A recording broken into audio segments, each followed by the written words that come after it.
it was interesting. It was kind of like, but there's got to be more. And I realized the more has to do with being with others and being with others in a different way so that something, a greater purpose could open up that was fulfilling something for existence and also was allowing me to go where I've never been before. Because my individual success fulfillment was just kind of like, okay, that's not the whole thing. Thank God it's not the whole thing.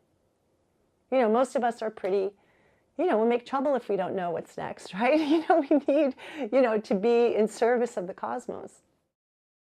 It's the biggest relief in the world because I think deeper than even purpose, there's loneliness.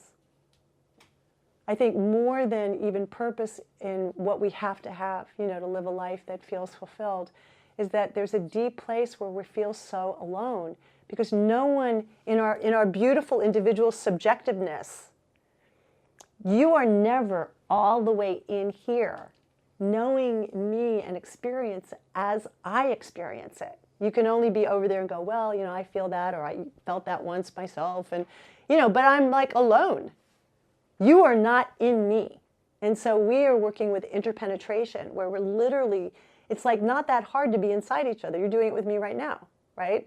So as you build that and you build that consistently with people who are interested and who are willing to give up paying attention to just themselves, you know, long enough to be able to actually build this infrastructure, then you're experiencing this sense of oneness and connection, and then you're starting to listen for being orchestrated. So you're still listening. You're still like, what's our purpose? And but you kind of get moved around differently than this is my purpose, this is where I'm going, this is what feels like me.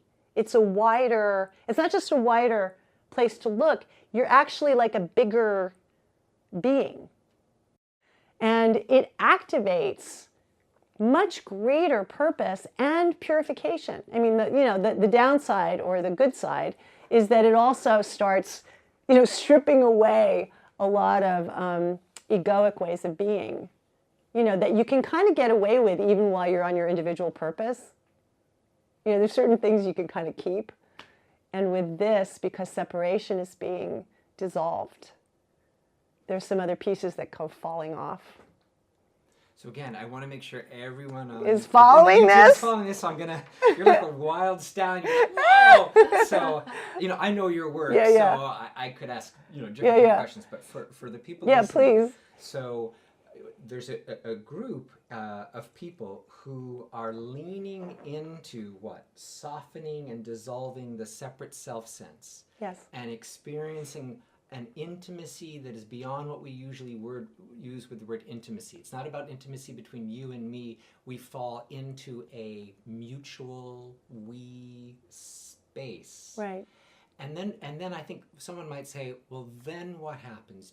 Is there an inquiry? Is that it, the whole thing itself, the feeling of being full with the sense of we, or is there a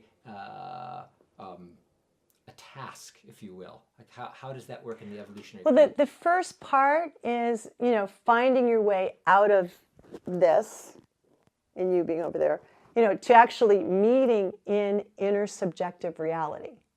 Because usually I'm in my reality, you're in yours, and I should never assume that I know yours, right? You know, that's kind of like the rule.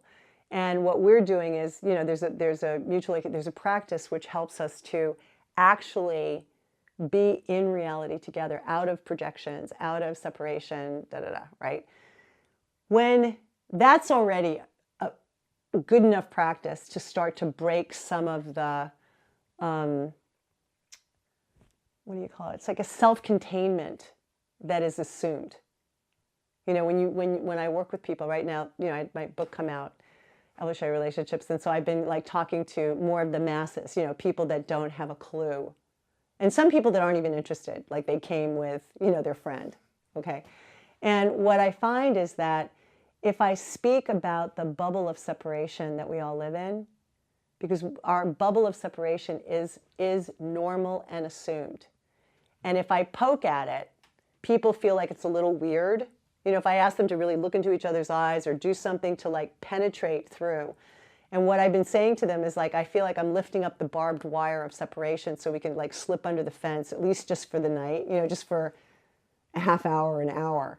And once they get under, you know, and you have them practice in a certain way, all of a sudden they're like, oh my God, we're inside.